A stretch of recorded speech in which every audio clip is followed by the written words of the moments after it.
Hello, nerds for Yang. Hello, nerds. Hello, nerds. Hello, nerds. Hello, nerds. Hello, nerds. Hello, nerds. Now with this campaign, bang, dang, it's and Drew, come roll with the Yang Gang. Hello, nerds. Hello, nerds. Erick Sanchez is in the Nerd Zone for the first time. So excited to have you on the show. Welcome, sir. I'm honored to be here, Tom. I'm a very big fan of yours. Everyone in the Yang Gang is, so this is a real pleasure to be here. Well, we have so much to talk about. I know you're joining us from New Orleans, so I put a little backdrop kind of out of. I see it. It's a beautiful city. How are that's things what it over looks there? like. I was going to say, well, that's what it looks like when it still looks the same, but it's quiet around here. It's like most of the city. I was joking with Randy Jones, who obviously was Andrew's political director. He was living in Charleston, West Virginia, and we were having a chat. He asked me the same question. I go, well, I would say the nightlife in New Orleans is about the same as it is in Charleston, West Virginia, or pretty much anywhere else. But you know, we're really, the citizens and residents here are really behaving and following the rules. Everyone's been quarantining pretty wisely. It's been certainly hard for the small business community here, just trying to kind of navigate through this. But, I feel like this is definitely a city where we all are very supportive of our communities and eager to help out wherever we can. I think that was kind of like a resilience, certainly based off of Katrina. And as I've noticed, it hasn't really changed much. So, certainly how long that can last, I'm not sure, but at least in the interim, I feel like, New Orleans is staying strong throughout all this and just trying to figure out, a path to reopening and figuring out how to normalize depending on what normalizing looks like. Yeah, well, hang in there. Hopefully we'll get that vaccine soon. And in the meantime, we'll just try and keep it tamped down as much as we can. For those who are not as familiar with you, because you are a public figure, but you're kind of a behind the scenes guy as well. Can you just give us a little intro to who is Erick Sanchez? Oof, that's a big question. I usually only go through this with my therapist, but no, I have a very traditional career in politics. I started on my first campaign back in 2007. I had the pleasure of working on the Hill for Tim Ryan for 3 years between 2008 and 2011. And really just, a very standard resume to that extent. Worked for a labor union for 3 years and started consulting in 2015. But I was born and raised right outside of Washington, D.C. in Northern Virginia. Went to school at George Mason. And the only known point for that school is that we had a basketball team that went to the Final Four, which was really the only thing I could relate to Andrew was the basketball sense of that school's success, which was great because that's the only thing the school's known for. But outside of that, I met my wife in DC. She's from New Orleans originally. We got engaged the night before we moved in December of 2017, and then came down to New Orleans. I've been here since, and it's been certainly a great change. The political scene here is not as active as obviously it was when I lived in DC. But I kind of appreciate having that divide, and my pathway to the 2020 cycle was very interesting. Tim Ryan obviously was running in that primary. Got in April 2019, which is in a lot of ways, and I'm sure we'll talk about this a bit, how I got introduced to Andrew's campaign and my entry point there. But it was my first real foray into presidential politics. I had done some advanced work in 2008, which is, I think, probably the hardest job of any on a campaign, is setting up events to look professional and take care of pretty much everyone who's a part of it. But yeah, so other than that, I'm a sandwich enthusiast. I love 90s hip hop and R&B, which is also another point of relation to Andrew for sure. So I would say that's about it in a nutshell. I'm also certainly someone who appreciates doing social good to the extent that I can.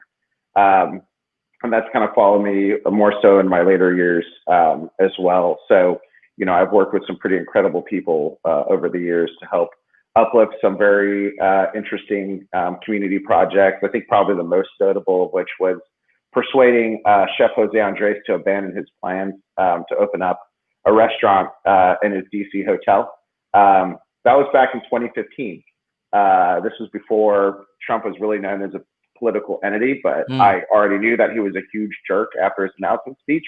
I'm part Mexican and part Iranian, but once he went into that tirade about how Mexico was bringing in the worst of society, I was like, nope, that's not how it works. Yeah. So, I still stay true to that. And when there's a project of interest, I certainly like to get involved and help out however I can. So you have an interesting perspective on the campaign to the extent that you worked on two campaigns, the Ryan one and the Yang one. Right. When you think back, it seems like it was ages ago, but it wasn't that long ago. No, it wasn't. What are some kind of learnings or unexpected insights that you kind of captured from that experience that you didn't expect to pick up? Everything was a new experience for me. Even when Tim decided to run, I like to joke that I offered my help in the same way that if you own a pickup truck and you have a friend who's moving, you hope that they got a U-Haul, but you want to be a nice friend, so you offer up that help. And Tim didn't have the U-Haul truck, so he was like, yes, absolutely. And then the next thing I know, I just kind of got roped into the cycle. And there were two very different campaigns, but very similar campaigns. Different obviously in platform and candidate and approach. Similar in it being in the overall rat race, to the nomination. I learned very quickly that a couple of things that, I feel like looking through and sifting through the media was something that was very interesting to me. Certainly, when I started on the Yang campaign was right at the moment where, Andrew at the very least was starting to generate real earned media, and the national networks were sending out embeds specifically to cover Andrew. And that weekend was the first weekend, my first weekend of the campaign was the first weekend where that started happening. And it's funny because if you look at those early, the stock photos or the Getty images of Andrew or whatever, that very first weekend was the Iowa state cry. And you can see me in the background and I looked nervous as hell because I was like, I got a call that Friday morning to basically book a flight and get to Iowa Friday night to be ready to staff Andrew Saturday morning. And it all happened so quickly. And I was just, at that point I was like fanboying Andrew because and that's its own story, but I was working for Tim's campaign and each campaign had an opportunity to submit entrance music for this Iowa Hall of Fame dinner. And so I was very proud of the fact that I picked Old Town Road for Tim Ryan, which was shortly thereafter lampooned by Trevor Noah. Loved it though. But Andrew spoke right after Tim. And so I watched it streaming at home just to see. I was pretty much just eager to hear Old Town Road while Tim walked on because I was just like, that seems ridiculous and I love it. But then I stuck around a little bit and then I heard Return of the Mac, which is a song that it's in like 3 of my playlists. At this point, I think I've retired it for a little bit because I heard it over 1,000 times. I bet. But that got me hooked into Andrew Yang and wanting to learn more about him. And I read his book and all those other pieces. But back to the lessons part. I mean, it was a real eye-opening experience to help craft a part of that 24-hour news cycle on a daily basis. And certainly, I feel like people who follow me on social media really, and I think this is social media in general, right? It's like you go on social media, especially Instagram, and you see like the best parts of anyone's experience. It's like, having the fun surrogates come in, or being a part of a fun event, or doing something goofy, or going to eat at a pizza ranch or something like that. But we did do a lot of painstaking work in the back end, and I feel like for me, it was an understanding of like management expectations on all ends, like managing the media's expectations of what they would be receiving from Andrew, and also managing Andrew's expectations in terms of what we would be dealing with on a daily basis. I mean, it seems like easy enough from the outside to just show up to an event, hear a candidate speak, get out. But on the inside of it, it is stressful to know like what do the numbers look like? What media outlets show up? Are there will we have something unexpected? And we saw all different walks. But I think the best thing about Andrew's campaign and Andrew as a person was certainly his affability, his willingness to be so transparent. I learned after the race that Andrew was the most accessible candidate of anybody he ran against. And this was reiterated to me time and time again from the reporters that we worked with, which didn't really surprise me all that much, but still, I was proud of that because, personally for me, I'm a big proponent of that type of level of accessibility, transparency. Certainly, we currently have a president who has a strong resentment for the media. And look, I mean, I joined the chorus as well of folks who feel and felt like Andrew didn't get a fair shake from the media in many different senses. And it's the irony of the situation was after he left the race, everyone seems to want his attention. I know. But even being there for that, it felt like at points, getting things done from the media was certain levels of a toothful, but at least the folks that would travel us appreciated and gave us to the fact that Andrew was certainly trying his best to be someone that would be reliable in terms of giving the media what they needed on a daily basis, and he was always willing to answer tough questions and in tough situations. But I feel like for me, kind of understanding how that part of the operation works and managing that. I mean, I felt like I definitely, for the first time in a long time in my career, saw an incredible amount of professional development. And certainly working for someone like Andrew, who will tell you himself, and I'm sure he said it here, that he's an operator by nature. And I feel like when he has employees, he figures out really great ways to employ their skill sets and their energy and empowers them to do everything that he can. And it was certainly an experience that I had working for him. And it honestly made it, I feel like, a real meaningful experience. And I think one of my favorite things, I was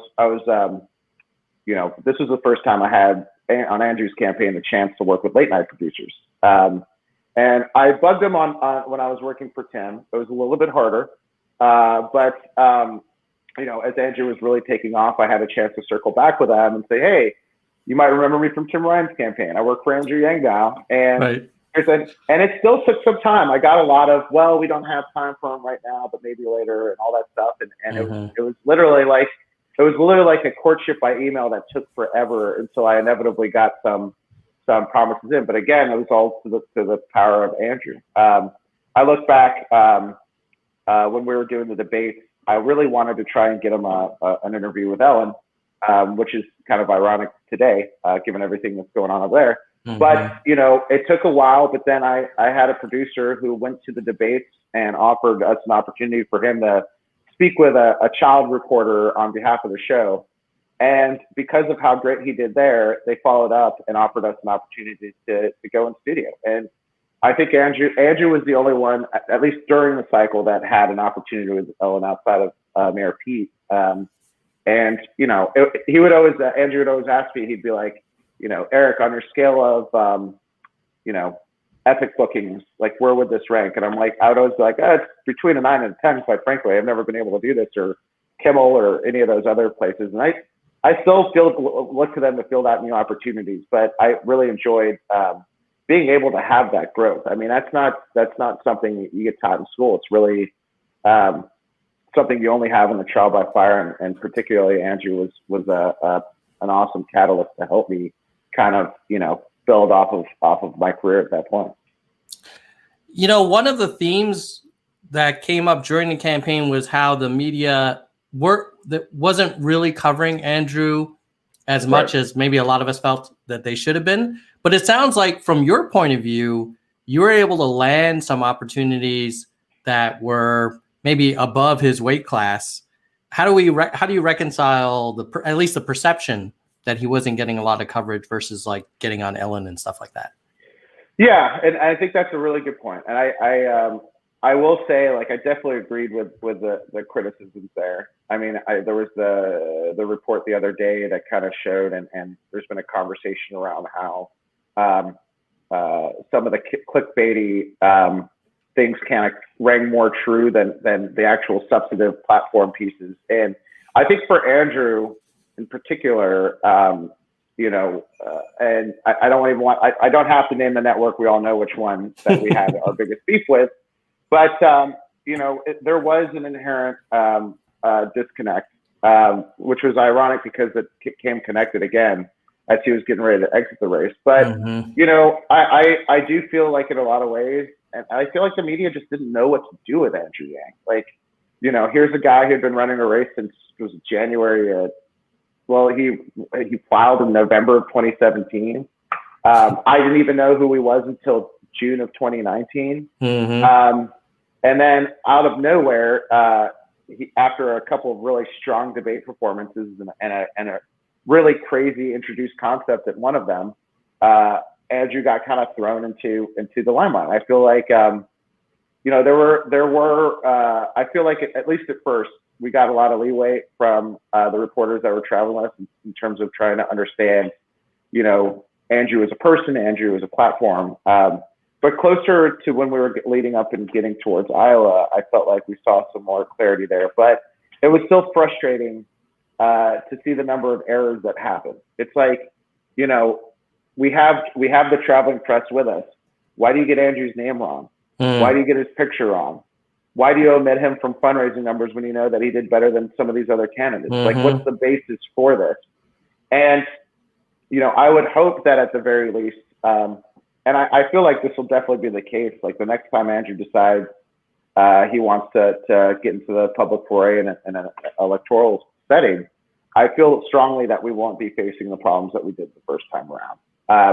I would like to assume that at this point, Andrew has not only proven himself to folks that he didn't really need to prove himself to anyway, but also that he is a conversation starter, an influencer on issues that are obviously completely prescient. And I mean, looking at the unfortunate yet serendipitous situation that UBI has taken, I mean, I just don't foresee that being a problem moving forward, but it was certainly very frustrating to see those instances, especially for me, being a part of the communications infrastructure, to have to consistently struggle. And I mean, we had a contentious conversation with the network, and you could tell that they were lying through their teeth.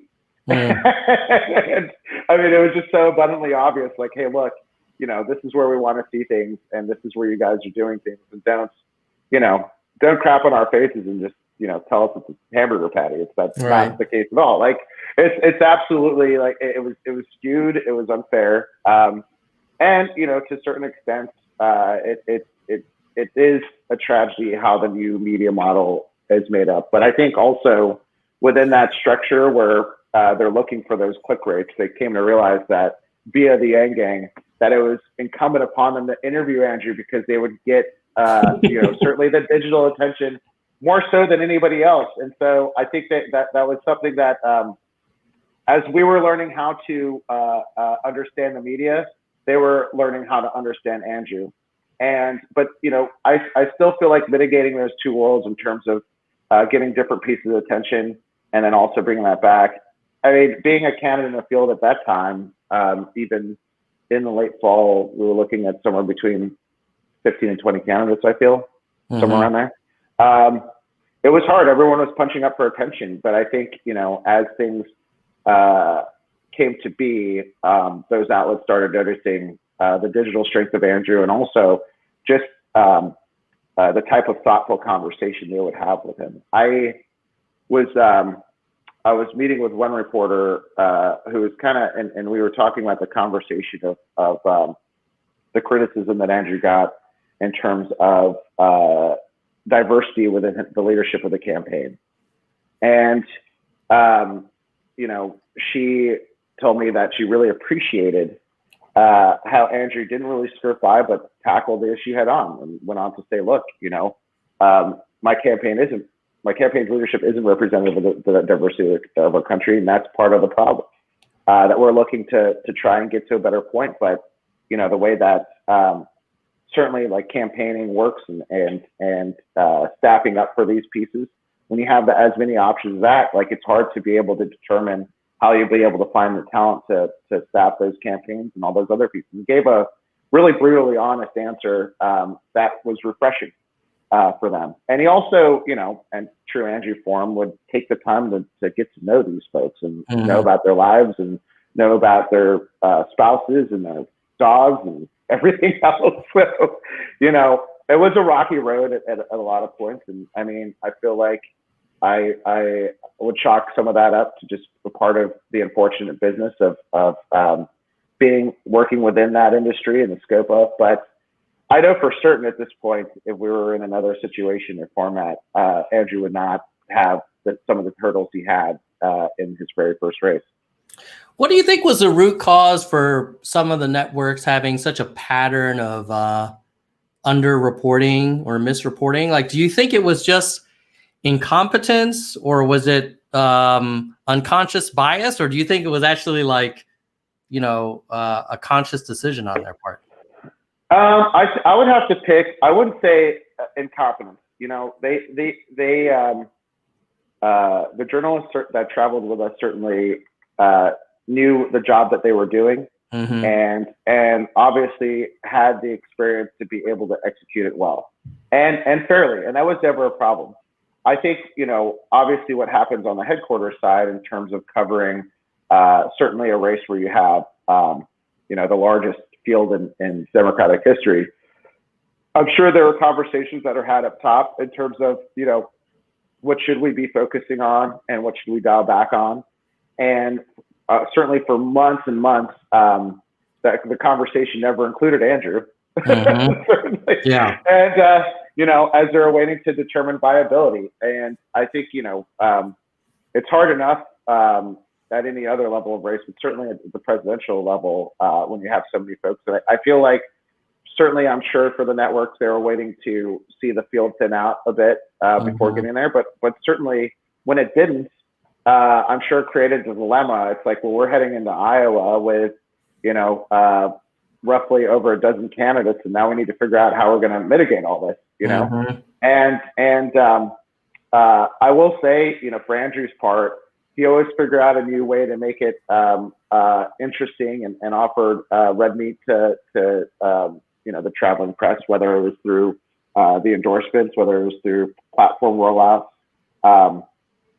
creative debate announcements, or just impressive debate and performance. I'll never forget being this was the Ohio debate, where you had three different candidates refer to Andrew as their friend and his concepts as great.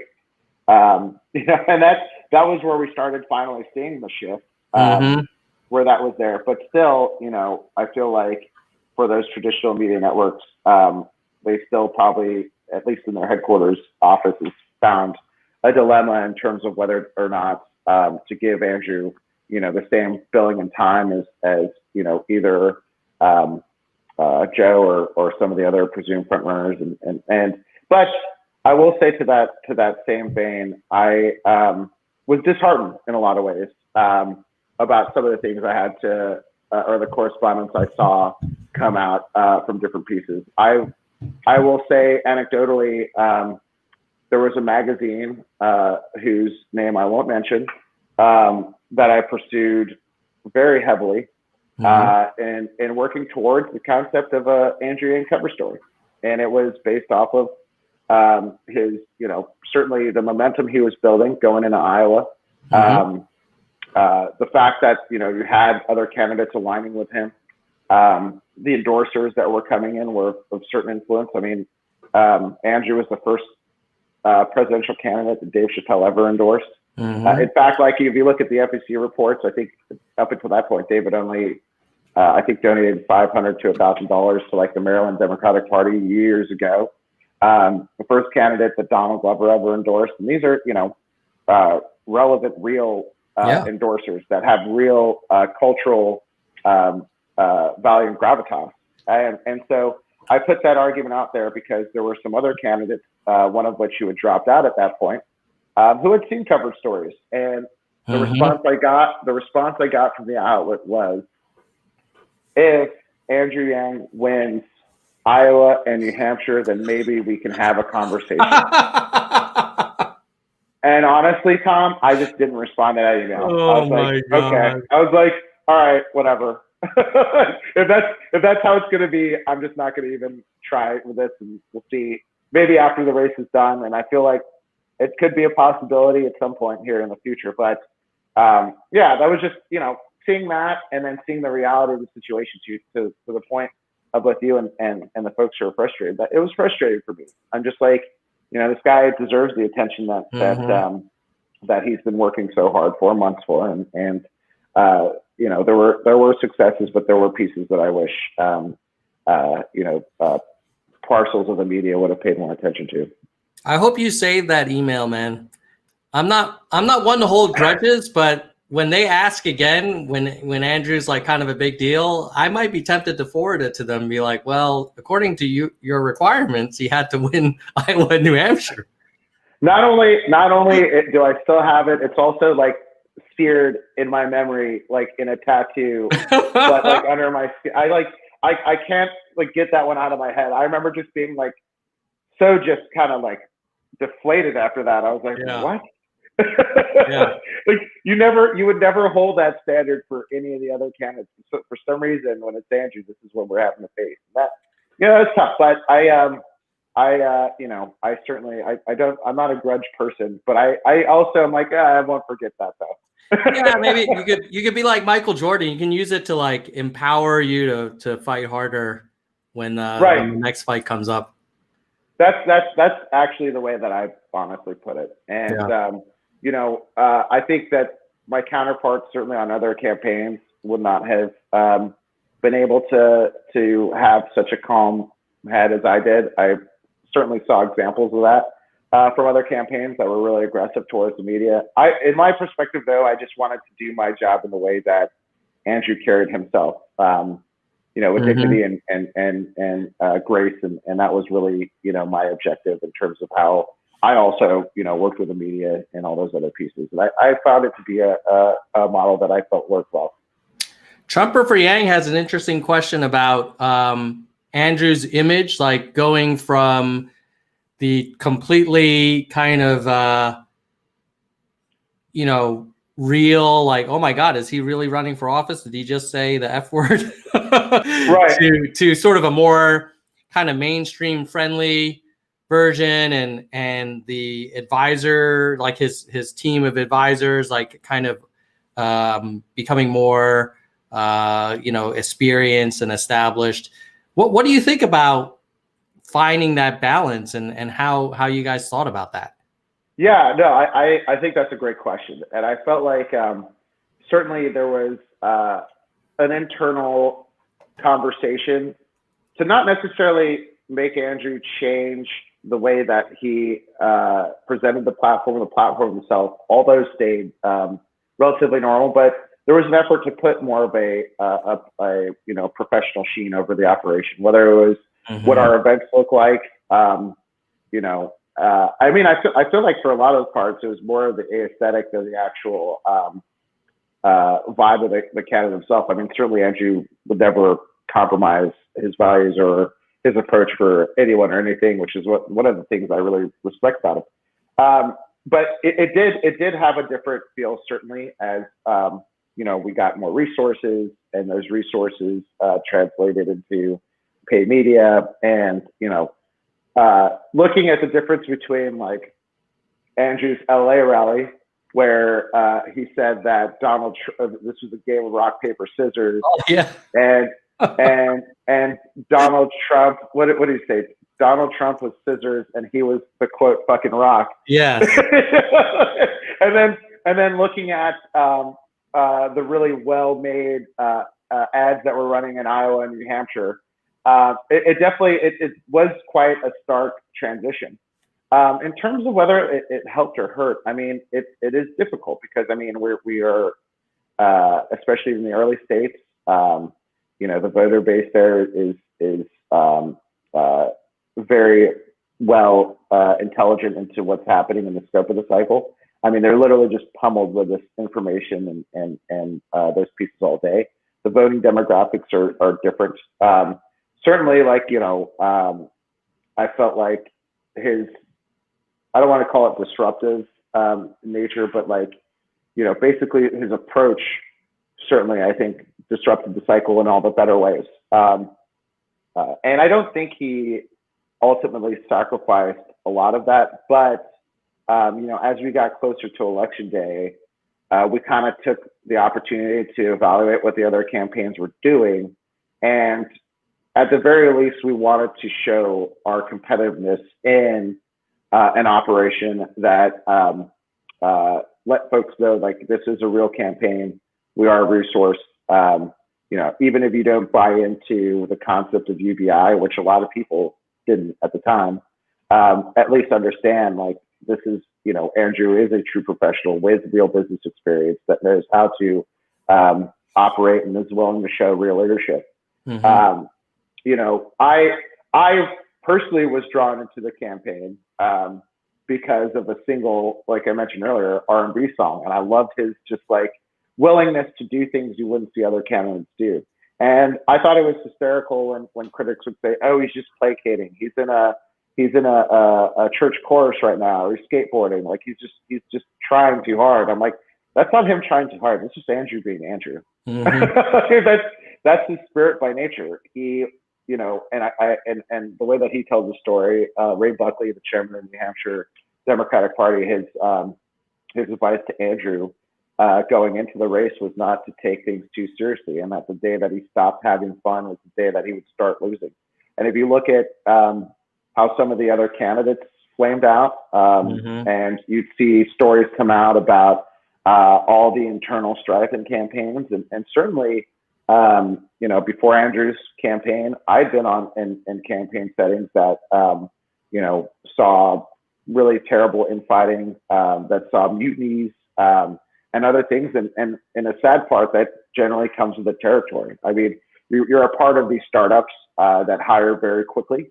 And, everyone's very well intentioned, but, as resources come in, as different influences come in, as more folks are put into this senior position, it can be a very difficult situation where, mindsets change a little bit. But, Andrew, for his part, he remained consistent. At least while he was out and campaigning, the things that he physically touched, I feel, remain the same. I think we only didn't use "Return of the Mac" as the entrance song once, and it was because we were in a retirement home at like 9 a.m. It's like we kind of just sat there, like, something optically seems kind of weird about going into a retirement home blasting Mark Morrison at 9 a.m. So I'm not even sure that we actually used music for that event, but we at the very least decided that maybe, optically just we should probably go in a different direction. But I totally understand that sentiment. And certainly there's a lot of different what ifs. Like, what if we had spent more time in X state, or spent X less money in IOTV ads and all these other pieces. But I think that is a struggle that wasn't singular to our campaign. Mm-hmm. And I feel like, at least I would hope that after the cycle is done, regardless of the outcome, that there are substantive conversations that take place as to how we approach our primaries, especially in situations. I can't imagine that the next election cycle won't have, a large and diverse slate of candidates on one side or the other. So it's something that both parties need to be prepared for, and I don't think that they necessarily were that much this go around. We saw a lot of that translate into the way that we felt our campaign was treated. but I can't imagine that we were the only campaign that felt that way. There were others, and I hope that as the dust settles, we kind of figure out a way to mitigate all these different grievances, because certainly it didn't do the process any good service. Certainly disenchanted the Yang Gang quite a bit, and I can understand why that is, especially for so many folks who Andrew was the very first campaign that they had any form of participation with. There were some shortcomings that we certainly didn't invoke, that I hope are adjusted for the sake of making more people feel invested in this process.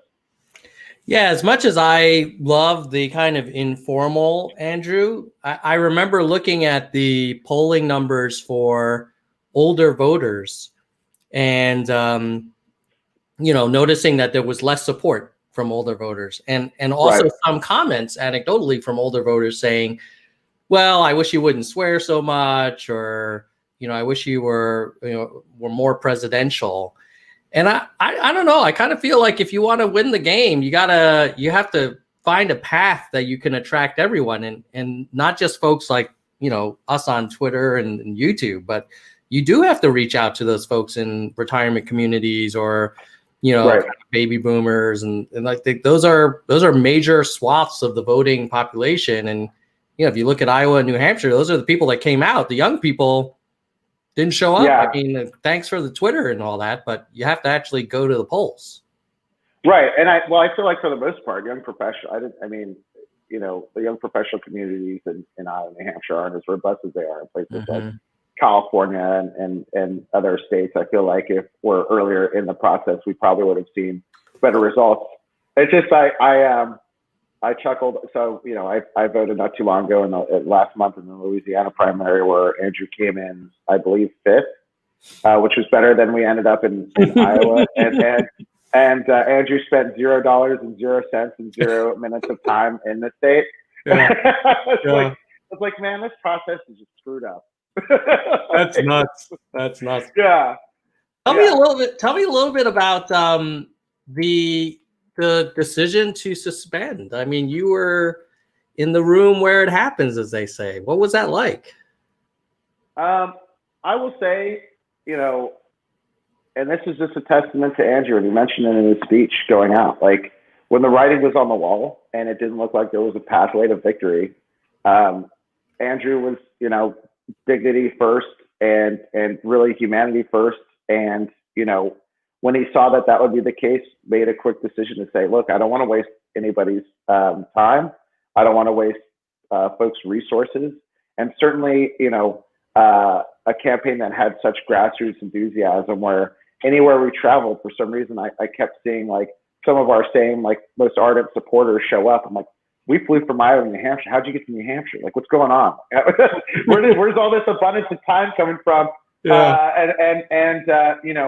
He didn't want to push on and press on, knowing that like folks would continue to put their money and put their faith in towards a mission he felt like wouldn't see success. And quite frankly, one thing that I always thought in the back of my mind before even working for Andrew, that a successful campaign that didn't end in a nomination would be in the vein of being able to change the conversation and land onto something that's meaningful. And certainly, I think, for Andrew being able to take this movement, start humanity forward, and really just segue this into making sure that UBI remains as a part of the conversation, putting himself in a position where he is taken seriously by elected members of the House, the Senate, the nominee himself, having the opportunity to help craft that conversation and hopefully move the needle in a direction that no one in this cycle ever anticipated. I think that those victories, while maybe not as sweet as it would have been the nomination, certainly positions him in a direction for someone who never ran for office before. And honestly, I joke, probably had arguably the same name ID that I had when he announced that he was running for president in November of 2017. Mm-hmm. are positions that even the members of the House and the Senate and sitting governors who did run in this primary would absolutely kill for. And so, all things considered, it was not, even though I feel like that final week between Iowa and New Hampshire was certainly pretty tough. Andrew himself handled it really well. And he, certainly, made it a situation that was a difficult one, but as easy as it could have been, certainly. Why do you think we didn't do better in Iowa and New Hampshire? What do you think were the root causes? Honestly, I feel like for both of those states, I mean, you were vying for the attention of a race that had so many different voices in it. Mm-hmm. That it was really hard to really pave a way or carve a way throughout all of that. And then you add to that the media attention, some of our hurdles in terms of getting that. And then also, in a large part, the process itself. I mean, I remember going into, that was my first time actually observing the caucus, the one that Andrew walked in to speak at. And I was thinking to myself, I'm like, how is this a process that works? I mean, it looked like a grade school game, but with really serious implications. like the act of caucusing itself, I was just like, this seems so archaic. Like we have better processes in place. But even then, it's like that is the first test to determine who your nominee is. And we obviously saw that there were flaws that happened in general. I don't think those flaws would have, if they were fixed, would have helped our case, obviously. I don't think we still would have seen the desired outcome. But I really feel like in a large part, when you have a race that you have that many folks, there's only a certain time and period where, voters will go in and say, well, we've heard all the information we can. Certainly, Andrew ended up making the most stops in the state. But even then, I think it takes a lot to be able to cut through all that fat. And when you have, 20 so plus people who are coming in and for a large part telling you more of the same, to latch on to Andrew's platform, I feel like, unfortunately, like now it would have been received way better than it was at the time. But I feel like the concept of UBI in general was just a hard one for folks to understand, but now they do. So, it's something where I feel like there really wasn't more that we could have done outside of like ask a genie to give us twice the amount of money that we had, mm-hmm. Give us maybe some more seasoned veterans with the Iowa caucus process. But really, I mean, it's unfortunate how much of politics is truly a numbers game. And even though we started getting competitive near the end, some of those financial resources would have been better served way earlier. But regardless, though, I just feel like the end outcome ended up being better than anybody. Certainly, I'm sure Andrew didn't anticipate seeing himself in the situation, or really did, of having so much influence after the race. Then certainly at points we felt like we were making ground during it. What was your sense of the debates? I know before they started, a lot of us were like, oh, this is like some Exeter debate guy.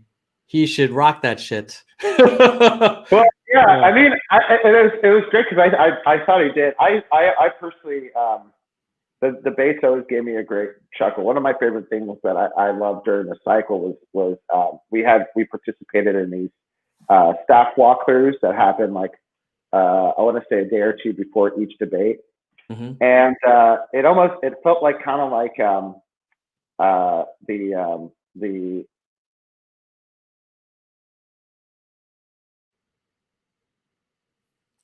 Oops. I felt like a lot of the campaigns got along really well, and certainly we had friends on different some of the different camps. I worked with some of the folks who worked on other races myself in earlier capacities, but I would always say it was interesting to you get a glimpse of how these campaigns were going based off of how you see the staffers carry themselves in these walkthroughs.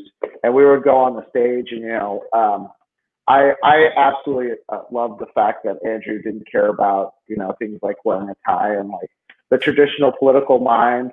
It's messed up. I mean, you can Google this stuff where it takes you through the science of like tie colors and like why you should wear red or blue and what it conveys. And I think I joked with Tim Ryan before I saw Andrew do this. I was like, hey man, if you want to make an impression, just wear a piano key necktie. No one will see it coming. And I'll be like, that's freaking wild. And Andrew not wearing one at all also gave the same amount of attention. But like he always said, it did feel like a reality show. And I feel the same way about things like, house hearings and all that stuff where, are we really here to help the country understand what kind of leadership they want? Or are we here to see these folks pontificate and, and grandstand in a lot of different regards? And it's funny, and it's also worrisome and troublesome because, you have these advisors and you have these strategists who will tell your candidate things like, you need to attack so-and-so, you need to do this. And they always forget that, after this is all said and done, there's going to be a nominee, and that person's already been attacked from their own end. And you saw candidates go after Joe, and Andrew never played that game. He was always issue focused. And, I was actually here. It was the first debate watch party I'd ever been to since college. And I was actually nervous because it felt kind of like a blind date, except with a person who was in the campaign. And, Scott Fenton lives here in New Orleans as well. And so he had the Nola Yang gang had a watch party here. I took a friend of mine and we went over there, and that was when Andrew's big announcement was giving 10 families the freedom dividend. And, I remember Andrew getting laughed at, all those other pieces, which was wild. I mean, and, I will say it was a pretty wild thing to do on a stage that's usually reserved for serious bickering and all that stuff, to do something as fun as being able to announce a money giveaway. But, quite frankly, I'd love to be able to talk to those people and see how that money's been helping them out. But in the debates in general, I felt were in a way not very conducive as they should have been to really helping the American people understand who they should pick.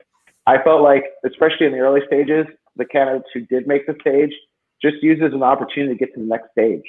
They would say, dang, I need to get, with the debate thresholds being either 1% or the donor numbers, like, gosh, I need to do something to be able to hit that donor number, or I need to, do something to be able to move from 0 to 1% in certain places. And so it certainly, it wasn't a perfect process. For Andrew, it certainly wasn't a perfect process because he collectively had like 18 minutes over 4 or 5 debates or something. Yeah.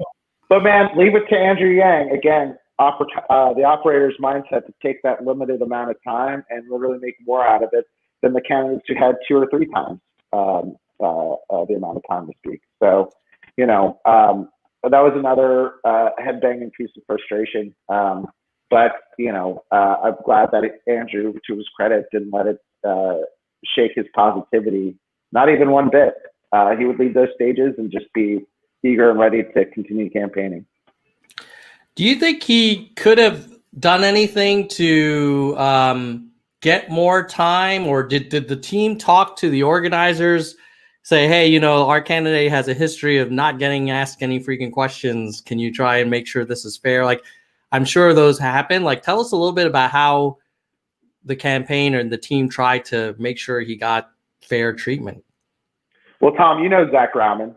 Yeah. And Zach's the type of guy that doesn't let any of these things just sit on the ground. Like, he was, I mean, if you've ever wanted to see someone turn as bright red as a thermometer, it was Zach Grauman after any of these situations would unfold. And he would hold everyone's feet to the fire when these situations would happen, because it was so blatantly unfair, and it would always be the same thing. Well, we wanted to give equal time, and and it's hard. It's not a perfect process, but like, sure, we understand that. And, you do have the crowd appeals, but when you make it so abundantly obvious at points that you're just not there. And honestly, what could have Andrew have done? Interjected more. We saw that, for the candidates that did do that or raise their voice loud enough to just drown out the other candidates, that those approaches weren't really held in high regard to the average voter. Like, I remember those critiques like, Andrew needs to yell, he needs to do this. I'm like, that's not Andrew Yang. That's not Andrew Yang. I think Kirsten Gillibrand tried that, but it didn't come off well on screen, at least from watching on TV. I remember Bill de Blasio, he came off just looking angry when he debated because his approach was like, I'm the freakishly tall dude who's just going to interject and shout over everybody. And it really rubbed people the wrong way. People within the infrastructure. And so, I mean, I think, what Andrew's PowerPoint is I'm a very intelligent human being with really great ideas, and I'm going to use the time that I am to be able to project those things. And to that extent, and, I referenced that Ohio debate earlier, it obviously, at the very least, became popular enough for the candidates' campaigns to whisper in their candidates' ear and be like, hey, compliment Andrew Yang. Like, or let's honor this guy. He's going places. And those parts were tough. But I mean, we did push back. Zach certainly pushed back and made it known how we were felt. And we wanted to kind of toe the balance between making sure we didn't burn any bridges to that extent, but also call the BS when it happened. And that was a really disappointing part. I mean, I know it was frustrating, Andrew, but it was more so disappointing because you look at those thresholds and the amount of work that candidates had to do to get to that. And you certainly see someone like Andrew who didn't have the built-in networks or the connections that the other candidates did, and to work so hard to just kind of get in some ways just beat around by not getting that equality in those circumstances. It doesn't feel very conducive to the Democratic Party I grew up understanding. And that's another piece that I hope that, both the DNC and the networks take as lessons learned going into the next presidential cycle we see. I'm going to take some audience questions in a minute. My last question for you, Eric, is what did you ever talk to the other campaigns? Did they ever say like, yeah, your guy's getting the shaft? I don't know why. No, we did. I mean, we had a chance to talk with, I mean, Andrew himself was friendly with pretty much every single candidate, which on both angles made us more approachable and easier to speak with the most. And we would have other campaigns talk with us at many different points to just say, hey, Andrew had a great debate performance and it was BS that he didn't get more time. Or, it's BS that Andrew's fundraising totals weren't included in that graphic, or I can't believe they got his name or his picture wrong. And that's absurd. I mean, there's more camaraderie than it appears in that situation. And, for example, back in 2010 was my first time working with those. We worked in different capacities, with Smith from Pete's campaign, and we worked in different capacities throughout that. And she certainly was a great mentor for me going into that situation entirely, but also, was great in terms of being someone who, absolutely admired the campaign that Andrew was running and talked about that in a lot of different ways, but also, would definitely reach out to us in those situations to be like, hey, that's bull. And, I've mentioned that. And, other folks would talk to reporters to mention some of the disparities that were happening in our campaign, which was enduring to see, because obviously, it wasn't their job to do that. They had their own candidates to worry about. But, really and ultimately, it comes back on these major networks. And there's going to be a lot of work to be done, but I'm glad that these stories are being told and that people are starting to take value in these things, not just kind of blindly walking around without kicking the tires on how these processes work. Great. I got an audience question from Otto. he felt that the fundraising emails felt canned, sometimes misleading. For example, donate to qualify for the next debate after the polls were already done. Do you have any thoughts on that? I mean, so that's a piece. I feel like there are folks who've worked on the political email infrastructure forever, and certainly, and I feel like this way about any different part of the industry. It's like you have a playbook, you go with it, and in a large extent, there are algorithms to say how often you should be emailing, and to what extent, what the content should look like.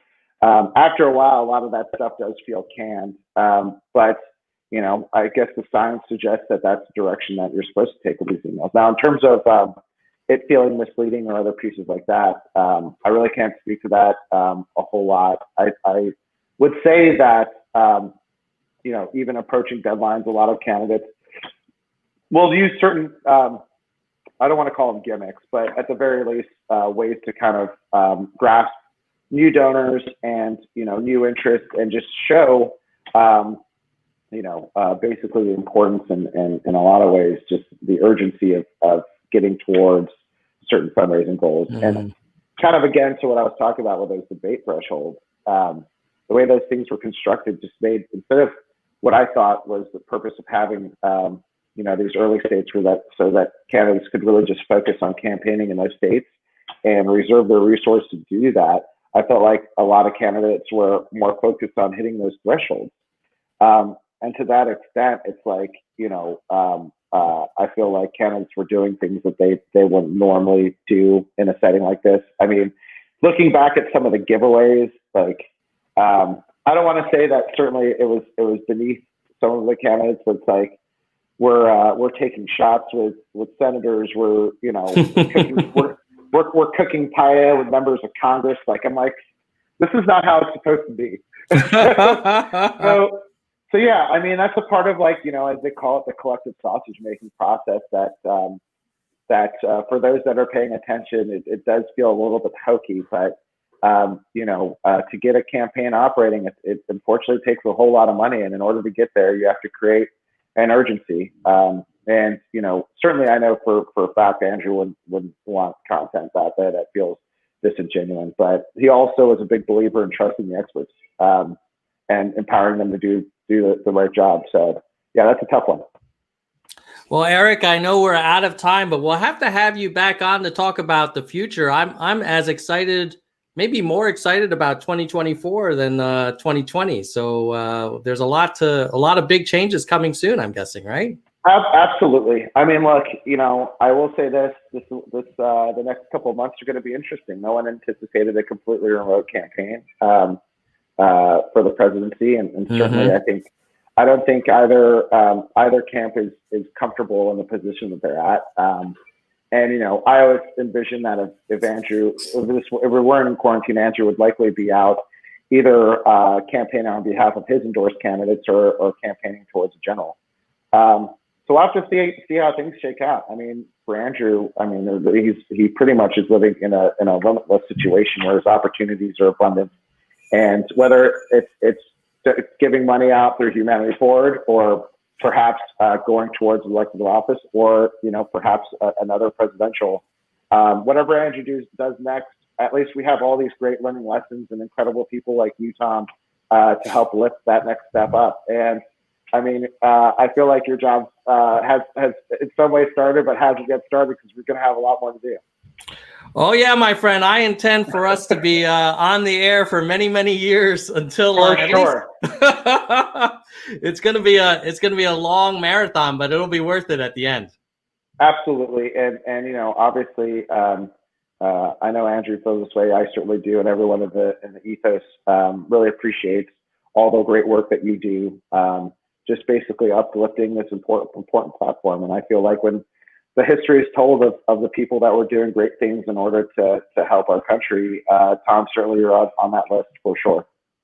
Oh, and right, way underneath your name, Erick. So thank you for everything that you did for the campaign. And we'll be working together and fighting the fight for a while until we get the real change that America deserves. So I'm 110%, brother. Yeah, this is just the beginning. And with that, we're going to say goodbye, nerds. Goodbye, nerds. Oh, that might have been the best goodbye, nerds I've heard. Keep it real, my friend. Take care, my friend. We will talk soon.